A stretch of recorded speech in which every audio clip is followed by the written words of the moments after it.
Recuerde que usted encuentra siempre información actualizada en nuestra página electrónica en www.radiocolosal.com para Ecuador y para el mundo. Está con nosotros a través del hilo telefónico y le saludo de la manera más comedida al señor doctor Ángel Polibio Chávez. Es uno de los principales voceros de la Comisión Anticorrupción. Y justamente le saludo para saber cómo estamos con todos estos temas. Tengo entendido que la Comisión Anticorrupción revisaba el caso del hospital del IES, en donde se habían comprado algunos medicamentos que estaban marcados en 9 centavos, se los compró, si no estoy equivocado, en 25 centavos. No es tanta la cifra, pero sí la situación que no puede pasar. Aparte, habían una serie de denuncias más, también del hospital regional, en donde igual se habrían comprado insumos con supuesto sobreprecio. Doctor, bienvenido. ¿Qué conoce usted? Qué placer tenerlo acá a través de Radio Colosal. Muchísimas gracias, Fernando. Un saludo muy especial a quienes hacen Radio Colosal y a sus oyentes. En efecto, hasta hace muy poquitos días yo tuve el honor de asumir la función de coordinador de la Comisión Nacional Anticorrupción en la provincia de Tungurahua. Entonces, en estos días pues hemos estado tratando de organizar un poco la comisión que por algunas circunstancias ajenas a quienes anteriormente estaban en esa responsabilidad no ha podido funcionar. Justamente el día lunes vamos a tener una primera reunión ya formal de la comisión, entre otros asuntos para tratar precisamente los que usted acaba de mencionar, porque no puede pasar desapercibido el hecho de que haya indicios de responsabilidad en algún manejo inadecuado de los recursos públicos. No es cuestión de cuantía, como usted muy bien lo señala, es cuestión del procedimiento, y desde ese punto de vista cualquier situación irregular pues debe merecer la atención de la comisión. De manera que en ese sentido, como le digo, el día lunes vamos a tener la primera reunión para tratar, entre otros aspectos, que usted ha mencionado, relacionado con el hospital del IES acá en nuestra ciudad. Me gustaría un comentario, para dejarlo esto todavía en pendiente, un comentario sobre el proceso electoral. La Comisión Nacional Anticorrupción habló de hacer una vigilancia estricta, pero la vigilancia no puede ser solo en Quito, sino que entiendo que tiene que ser a nivel nacional y tienen que haber empezado ya una coordinación para saber qué es lo que vamos a hacer, cómo se va a hacer, para darle certezas y seguridad al próximo proceso electoral, mi querido doctor. Efectivamente, una de las preocupaciones que teníamos fue precisamente la que tiene que ver con la conformación de los propios equipos de trabajo del Consejo Nacional Electoral, no solo a nivel nacional, sino también a nivel provincial.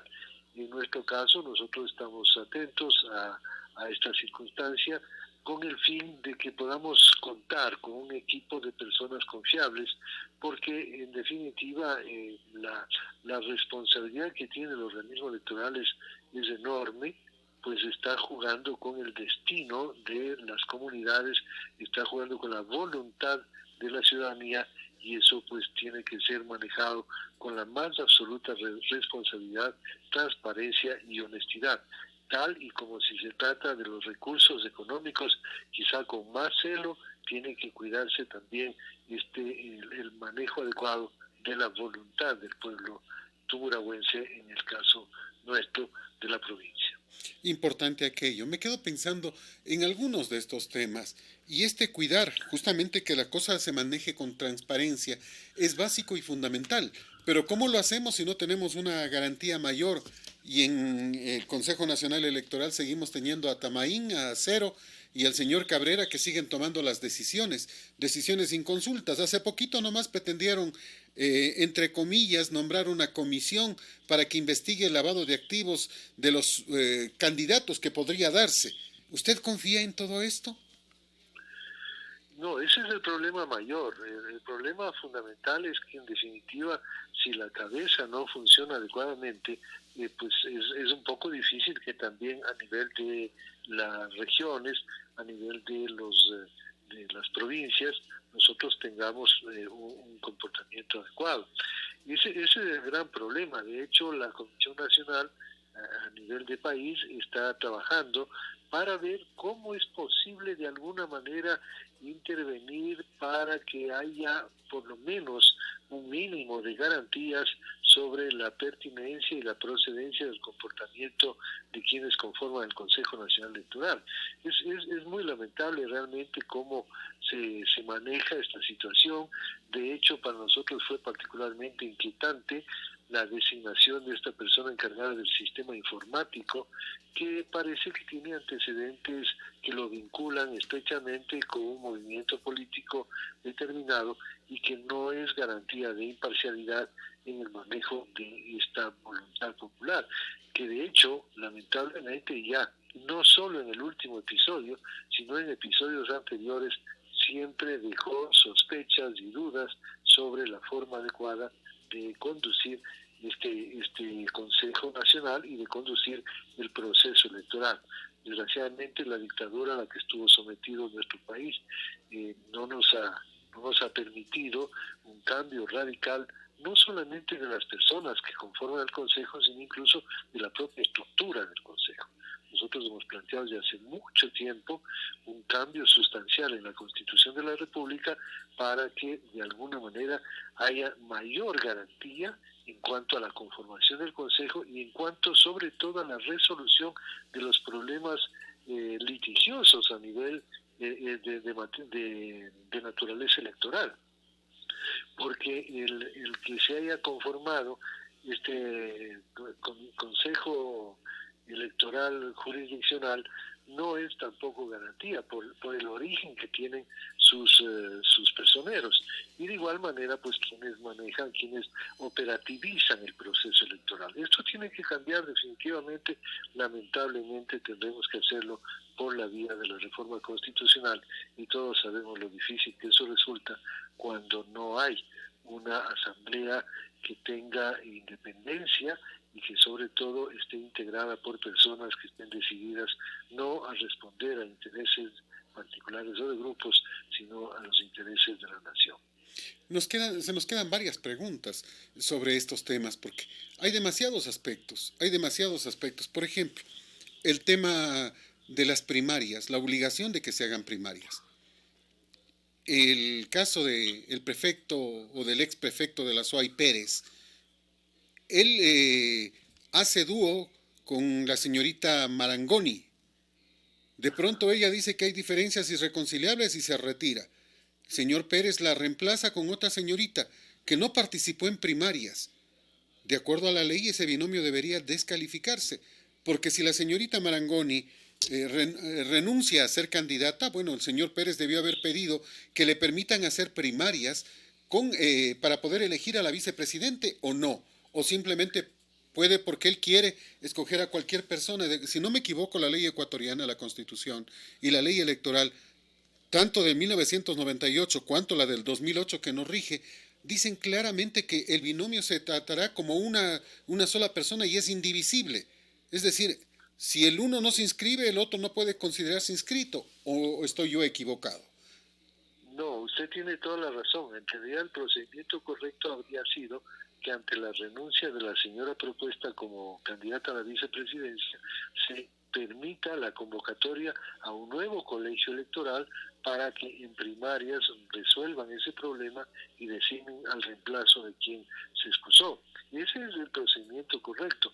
Pero en general yo le diría que a mí me ha dejado un sabor poco satisfactorio cómo se han llevado a efecto en casi todos los casos las famosas primarias, ¿no? Casi como que ha sido el simple cumplimiento de un requisito, pero no ha habido la efectiva participación de las personas para designar candidatos. Y eso, que es un principio importante dentro de esta visión moderna de lo que debe ser un proceso electoral, se ha dejado de lado, porque, como digo, se ha convertido en un simple requisito. Por ahí en medio se acomodan las cosas para aparentar que se ha cumplido con las primarias, pero en el fondo los candidatos, en la mayoría de los casos, siguen siendo personas designadas por las cúpulas, siguen siendo personas que responden a los intereses de quienes manejan los partidos y movimientos políticos antes que personas que respondan a la real voluntad de los que integran los movimientos y partidos. Eso debilita mucho, porque la gente pierde fe. La gente no quiere afiliarse a un movimiento o a un partido porque dice, ¿para qué si no hay democracia? Si a la final siguen siendo propiedades privadas de 4 o 5 personas que toman las decisiones como a bien tienen y la mayoría de la población pues, de los afiliados quedan al margen de las decisiones. Eso causa una gran decepción, una gran desilusión y en parte también explica el poco interés que tienen los ciudadanos de participar en los partidos y movimientos políticos. Una pregunta difícil, mi querido doctor. No le he escuchado a la Comisión Anticorrupción decir nada sobre la legalidad del nombramiento de Atamaín y del nombramiento de José Cabrera, que son nombramientos ilegales, porque de acuerdo a la Constitución no pueden presentarse a una reelección, es decir, no podían ser parte de este cargo, porque ellos ya fueron parte del Consejo Nacional Electoral Transitorio que presidió Gustavo Vega. Es más, Atamaín fue vicepresidenta. Artículo 210, literal 3, es muy claro sobre este tema. La Ley Orgánica Electoral de la LOE dice claramente que no pueden, después de haber sido parte de un consejo electoral, volver a reelegirse. Y ellos están violando la ley. Pero la Comisión Nacional Anticorrupción no ha dicho nada. Quizás no se percató de este detalle. Mire, el problema de la Comisión Nacional Anticorrupción es que hay tal variedad de temas en los cuales debería intervenir y la estructura misma, como es un movimiento social, en definitiva es una veeduría ciudadana, y es una representación de la sociedad civil que no tiene ninguna conformación orgánica, dificulta el que se pueda realizar un trabajo muy efectivo. Es decir, paulatinamente habrá que ir sembrando en la gente la conciencia de lo que significa el control o el combate a la corrupción y de la necesidad que tenemos de todos comprometernos en esa lucha contra la corrupción.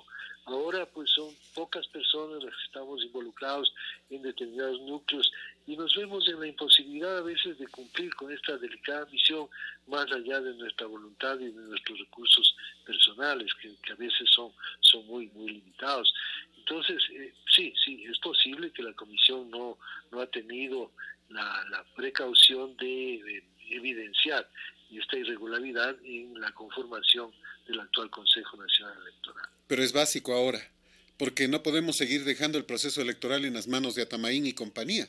Sería gravísimo. Me quedo pensando además en un tema que es complejo, porque no sé si usted recuerda, a raíz del pronunciamiento de Contraloría que instaba al Consejo Nacional Electoral a que elimine 4 partidos políticos, la señora Atamaín lo hizo, a regañadientes y para cumplir con Contraloría. Pero inmediatamente Fernando Muñoz Benítez, juez contencioso electoral, decidió devolverles la vida a estos partidos políticos y están participando. Estos partidos políticos están participando. Atamaín dijo que no estaba de acuerdo y que iba a apelar, y entiendo que apeló, pero les dio vida a los partidos políticos y están participando. El señor juez Ángel Torres, en cambio, sobre el mismo tema y consultado por Podemos, falló en contra. Es decir, ahí hay un pronunciamiento de un juez a favor y el pronunciamiento de otro juez en contra. Mismo tema, mismo asunto. Y sin embargo les han dejado participar. Yo no estoy en contra del tema aquel. Pero me sorprende que en el caso de Álvaro Noboa, el juez Ángel Torres, que es consultado y se pide su actuación, falla a favor de Noboa y ordena que se le permita hacer primarias. Atamaín, a diferencia del caso anterior, dice que no tiene por qué acatar la decisión porque es decisión de un solo juez. Decisión de un solo juez. Lo que es gravísimo desde mi punto de vista, porque ella actúa de 2 maneras diversas, diferentes, de 2 formas totalmente diferentes. En el un caso, acata la decisión del juez, que me parece que es lo correcto, puede no estar de acuerdo, puede apelar, pero tiene que, mientras el juez no resuelva la apelación, aceptarse la disposición del juez. En el caso del candidato Álvaro Noboa, no le permite participar, no envía a nadie a las primarias, no da validez y no le permite que se inscriba. Entonces, ¿en qué estamos? Inclusive en el caso de Álvaro Noboa, además hay una providencia, una acción emergente, urgente, solicitada y dada por un juez de lo penal, que insta a que le permitan participar revisados los documentos, pero el Consejo Electoral más bien amenaza con destituir al juez. Y uno termina diciendo, bueno, ¿qué pasa? ¿Puede Atamaín hacer lo que quiere, cuando quiere y como quiere? Porque para mí estos son causales de destitución, porque ella está inclusive desoyendo una orden de autoridad competente. Y si no me equivoco, el artículo 283 hace referencia a ese tema y dice que quien no hiciere caso una orden, el artículo 282, literal 1, para ser preciso, dice que esta persona puede ser sancionada con prisión de 1 a 3 años, quien no obedece orden de autoridad pertinente. Y en este caso, es autoridad pertinente el juez del Tribunal Contencioso Electoral, que está sobre el poder de Atamaín, tanto que ella está apelando ante este juez. Y uno termina diciendo, ¿qué nos está pasando? Porque estamos saltándonos la ley. El artículo 86, literal cuarto, también dice lo mismo. O sea, nadie puede irse por sobre la orden de un juez. Y puede apelar, pero ¿qué pasa? Entonces, con todos estos detalles, estamos ante un caso que es complejo, porque la presidenta del Consejo Electoral va a hacer lo que quiere, no lo que debe. Precisamente por eso yo hace un momento me permitía señalar la necesidad de hacer un cambio sustancial. O sea, una cosa es la parte operativa electoral, en donde no podemos nosotros confiar en 4 o 5 personas que son designadas prácticamente por la voluntad de quien ostenta el poder político, porque anteriormente teníamos nosotros una conformación del Tribunal Electoral que era muy sabia. ¿En qué sentido? Allí había la representación de los 7 movimientos políticos más importantes del país, que se controlaban unos a otros, porque ellos eran los operadores del proceso, y como había interés en que el proceso se realice de la mejor manera para que haya un juego diáfano electoral, pues realmente las cosas funcionaban bien. En donde había una falla muy grave era precisamente en el contencioso electoral. Por esto es que yo había planteado oportunamente hace algunos años la necesidad de que el tema contencioso electoral se radique en una sala especializada de la Corte Nacional de Justicia, una sala que normalmente se encargaría de temas administrativos, pero que en época electoral estaría destinada estrictamente a resolver los temas electorales, con procedimientos sumamente sumarios, a fin de que no hay estos problemas. Pero cuando nosotros tenemos un contencioso electoral debilitado, en donde hay fallos contradictorios, en donde en definitiva se les trata como jueces de segundo o tercer nivel, realmente las cosas pasan como las que usted está señalando. El Consejo Nacional Electoral pues hace caso omiso de lo que dice el contencioso electoral. Yo creo que es necesario un poco analizar la raíz misma de los problemas y plantear soluciones con base a ese análisis de la raíz del problema, para que haya una conformación mucho más adecuada de los organismos electorales. En el tema de los candidatos electorales, hace un rato decía yo que me parece que está en pindingas, por llamarlo de alguna manera, para mí está fuera el binomio del señor Yacu Pérez y él. Están fuera porque no han cumplido. Y en el mismo caso estaría Rafael Vicente Correa Delgado, quien insistió, pese a que sabía que no lo podía hacer, a tratar de inscribirse a través de una tablet y de un poder, cuando él mismo decía que la inscripción es de forma personal, personalísima e indelegable. ¿Qué pasa en ese caso? Porque no se pudo inscribir el binomio. Muchos dicen, no, es que tienen que darles tiempo para que cambien. No, tenía que inscribirse el binomio. Inscrito el binomio, el Consejo Nacional Electoral al calificar debía decir, si es que era así, el señor Correa no puede participar a la vicepresidencia, está impedido legalmente, por lo tanto pueden cambiar. En este instante, ¿cómo van a cambiar si ya pasó el tiempo y no se inscribió nadie? Solo se inscribió el señor Arauz, es decir, se inscribió la mitad del binomio, inscrito él, pues prácticamente al no inscribirse Correa, porque no lo hizo, pues simplemente lo ha eliminado o no.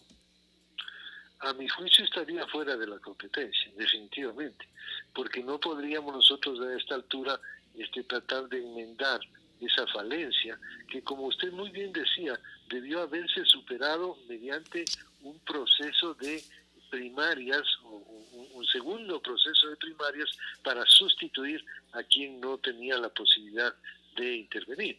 Esperemos que ahora en la calificación ya definitiva de las candidaturas prime la ley, la justicia, el derecho, y simplemente pues esos binomios queden fuera de la competencia electoral.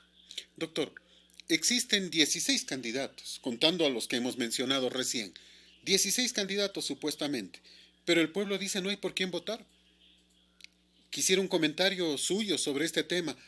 El asunto es que realmente parece que no hay por quién votar porque la mayoría de los que están inscritos o responden a Moreno o responden a Correa o responden a ideologías similares. O sea, ¿qué nos está pasando? Claro, el problema es ya, digamos, un poco más complejo y más antiguo. Es decir, yo he sido una de las personas que más ha propugnado la participación de la ciudadanía en los partidos políticos, porque creo yo que no puede haber democracia sin partidos políticos serios, partidos políticos sólidos, que tienen que cumplir tres funciones básicas. Una, tener ideología. Dos, tener programas de trabajo. Y tres, tener una vida democrática. Si es que no cumplen esas tres condiciones, definitivamente ese partido no responde a su condición de tal, sino a los intereses de determinadas personas o grupos. Y por ello es que la gente se decepciona y dice, yo no participo, no me significa nada el partido político. Entonces, acá tenemos una parte del problema. El problema es que los movimientos políticos lo que hacen es escoger sus candidatos de lo que tienen, ¿no? A veces a base de cierto tipo de convenios, etcétera, pero no reflejan una fortaleza partidaria, no reflejan una fortaleza ideológica, no reflejan una fortaleza en cuanto a planteamientos programáticos. Entonces, claro, la ciudadanía se siente decepcionada. Y en el momento de los momentos, la ciudadanía también elige de una forma bastante liviana a quien pues canta más bonito, es más famoso, asoma con una figura más atractiva, o se deja engañar por los cantos de sirenas. Y entonces también el electorado no siempre ha actuado con la responsabilidad que implica el consignar un voto, porque a Correa no es que le eligieron los ángeles ni los extraterrestres, a Correa le eligieron por lo menos la primera vez una mayoría de ecuatorianos, y así podríamos hablar de otras personas, pero en el fondo también tenemos nosotros que asumir como electores nuestra responsabilidad y tenemos que saber que cuando consignamos un voto tenemos que hacerlo con gran reflexión. Ahora, si la oferta que nos dan los movimientos y partidos no es de lo mejor, yo creo que poco a poco hay que buscar los mecanismos para que haya un funcionamiento adecuado de los partidos y movimientos políticos, que los candidatos reflejen realmente lo que es una ideología, lo que es, respondan a un programa de trabajo y sobre todo que sean candidatos elegidos democráticamente. Si no hay eso, realmente el juego electoral se convierte en una coyuntura absolutamente inadecuada y que no va a responder a los intereses nacionales. Si a eso le agregamos la brillante idea de la ministra, que extralimitándose en sus posibilidades, se le ocurre decir que no sea obligatorio la elección, o sea, votar no sea obligatorio. Cuando le recuerdan que eso no puede ser, dice, no, entonces lo que yo estoy diciendo es que no se pongan multas. Tampoco puede ser, porque está contemplado en la ley, pues. Claro, así es, no. Eso está no solo en la ley, en la propia Constitución. Entonces no se puede cambiar, simplemente habrá que buscar mecanismos para que si continúa la pandemia, que esperemos que no ocurra, haya alguna posibilidad de evitar aglomeraciones, en fin, hay mecanismos y habrá que recurrir a esos mecanismos, pero no puede tan paladinamente decir, no, entonces que vote el que quiera, porque lo primero que va a pasar es que la gente no irá a votar. Y allí, ¿qué es lo que pasa? que quien saldrá elegido es quien tiene capacidad de movilización. Y quien tiene capacidad de movilización generalmente es quien tiene recursos económicos para esa movilización. El voto duro, además, el voto duro. Será y que ya sabemos quién es el único que tiene voto duro en el país en este instante. Exacto. Entonces eso es un problema bien serio y no hay que caer en estas falsas soluciones que son peores que la enfermedad, ¿no? ¿Cómo evitamos los cantos de sirena? Y digo esto porque escucho hoy al candidato Arauz decir que ellos nunca le han robado un centavo al país, que no hay sobreprecio en ninguna de las obras que ellos hicieron, que va a traer 30.000 millones de dólares que tiene el sector privado, los malos del sector privado ecuatoriano que tienen fuera, que tienen en el extranjero. Primero, no los puede traer. Y segundo, dice que los va a traer para dar crédito, es decir, los trae para apropiarse. O sea, quiere tomar el dinero de los privados. Uno termina asustado y dice, bueno, ¿y qué le pasa a este señor? Que además agrega que va a desdolarizar el país. Mire, Fernando, usted como muy pocos en la provincia de Tungurahua ha tenido una actitud tan valiente de crítica de lo que significaron los 10 años de la dictadura de Correa. ¿Y qué significaron esos 10 años? Significaron un permanente mensaje de prosperidad, de bondad, de eficiencia y de todo lo mejor del mundo a través de las famosas sabatinas, que la gente, yo no sé por qué, escuchaban arrobados, pero claro, a la larga, ¿qué significa eso? Significa que en efecto caló hondo el mensaje de este ciudadano y hay mucha gente que sigue ciega, sigue creyendo que definitivamente el gobierno de Correa fue una maravilla. Claro, comparan con lo que nos está pasando ahora y dicen, no, pues con Correa estábamos mejor, pero obviamente con Correa teníamos petróleo de $150 y no teníamos las pandemias y no teníamos todos los problemas que nos tenemos que enfrentar ahora. Pero en el fondo sí hay una, discúlpeme, no me gusta la palabra, hay un lavado cerebral que sí ha funcionado, porque si semana tras semana usted estaba diciendo las maravillas más grandes de quién estaba gobernando el país, obviamente ahí están los resultados, ¿no? Y ese es el tema. Permítame jugar un poco con las palabras. Usted decía la gente miraba robado, mientras era robada por el correísmo. Sí. Así es, lamentablemente es así. No hay personas que se convenzan de que ha sido el fraude más grande, el ataque más grande que ha sufrido el Ecuador en toda su historia, ¿no? Y ese es uno de los problemas, porque lo grave es que no hemos logrado recuperar un centavo de todo lo que se llevaron. Lo grave es que ahora Correa no solo nos puso a Moreno, porque ya sabemos que lo hizo con fraude, sino que además se transformó en oposición del propio Moreno. Es decir, jugar a dos bandos, como siempre lo hizo. Claro, es un manejo absolutamente maquiavélico, sí, perverso, más que maquiavélico, yo diría es perverso, porque en definitiva juegan mucho con la conciencia ciudadana y eso es muy malo, porque está causando y ha causado daños irreversibles incluso en la conciencia del país, y es muy difícil ahora que hay una recuperación oportuna de estos problemas. Bueno, pero ahora dicen que vamos a tener al Correa bueno, pues porque ya tuvimos al Correa malo, que también se inscribió como candidato. ¿Cuál es su opinión sobre aquello? No, Fabricio me parece una persona absolutamente superficial, es un hombre muy, muy agradable, maneja con gran habilidad la dialéctica, es gracioso, a la gente le cae bien, pero... Igualito que Correa Rafael al principio, ¿no? Igualito. Claro, hay que ver qué hay detrás de eso, ¿no? No podemos volver a caer en un engaño como el que tuvimos en el año 2006. Siempre se nos quedan muchos temas porque realmente la situación del país es compleja, complicada. Ahora, por ejemplo, nos dicen como panacea, alabemos que llegan 8.600 millones de dólares, perdón, 8.500. 6.500 que se van a entregar ya mismo, 2.000 para después, y Lenin Moreno dice llegan 2.000 millones más, y todos felices. Oiga, pero esos 10.500 millones de dólares se los va a gastar Moreno en pocos meses, y lo que nos va a dejar es una deuda enorme. Claro, hay que pagar. Y eso hay que estar muy claros, ¿no? En realidad, en esta situación de angustia, de carencia total que vive no solamente el fisco, sino todos nosotros, como familias, como ciudadanos, aparentemente es una solución.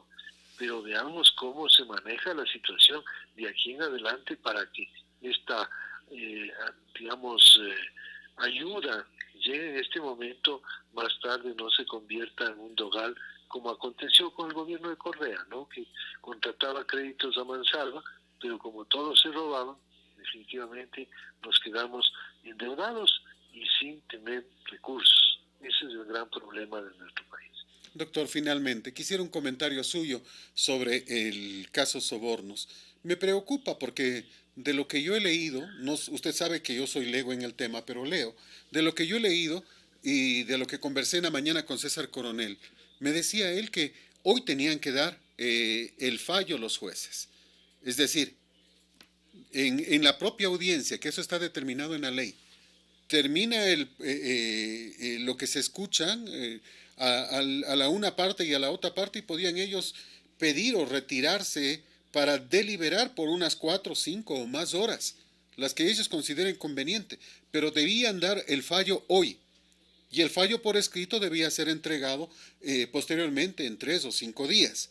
Pero hoy se les ocurrió a los jueces irse nomás y decir que el próximo día lunes a las 3 de la tarde van a reinstalar la audiencia para darnos el fallo oral. Es decir, le siguen dando más tiempo al correísmo. Esto lo hace obviamente una corte que está en entredicho porque el juez Cadena, el juez ponente, es correísta y él no lo ha negado en ningún momento.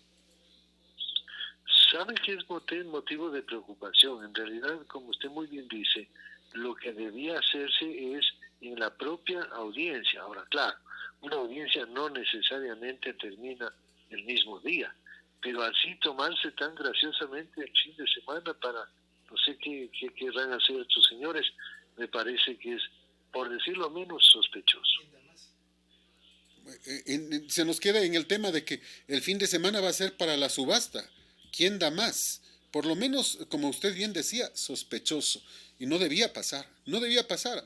Y inclusive el señor Pérez Serrano, el dueño de Ecuador en Vivo, que hizo un pronunciamiento hace 2 días, mencionaba de que él conocía que iban a fallar a favor del expresidente y eso sería gravísimo para la justicia, pues.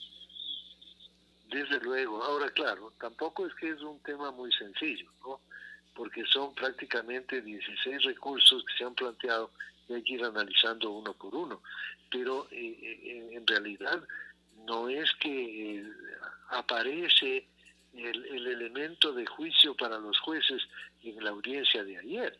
No, ellos ya tenían antecedentes casi diría suficientes, y lo que se hace en la audiencia a través de este principio de inmediación es percibir solamente ciertos detalles que eventualmente pudieron habérseles escapado en el análisis de la documentación de que tienen.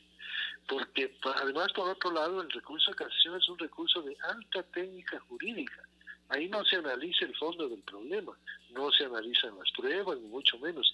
Simplemente se analiza si es que ha sido o no ha sido adecuadamente aplicada la norma jurídica. Ese es el sentido del recurso de casación, pero eso sí demanda una enorme responsabilidad y un enorme conocimiento jurídico también.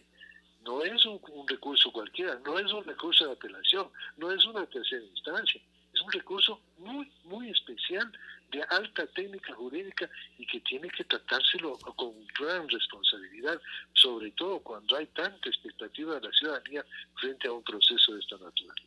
Y me quedo pensando finalmente que esto no terminaría el lunes porque habría que esperar que primero hagan la sentencia escrita, que puede durar otros 5 días, y luego de aquello vendrán las ampliaciones y las aclaraciones que legalmente pueden pedir, ¿no?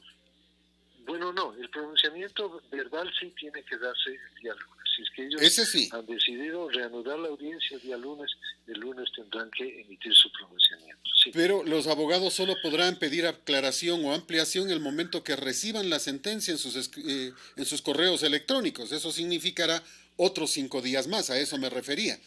Claro, claro, y van ganando tiempo, ¿no? Van ganando tiempo y no sé para qué, en definitiva, porque no hay que dejar lugar a estas dudas por parte de la ciudadanía. A la ciudadanía hay que darle certezas, no hay que darle dudas, sobre todo tratándose del más alto Tribunal de Justicia del Ecuador. Y Correa dice que va a ir hasta la Comisión Interamericana de Derechos Humanos. Ah, no, pues puede ir. Eso sí, no ¿no? dudo que vaya, no dudo que vaya, porque el tipo es pendenciero de naturaleza, ¿no? Entonces, no creo que dude un instante en recurrir también a esas instancias. Doctor, muchas gracias. Como siempre, un placer. El tiempo es nuestro peor enemigo.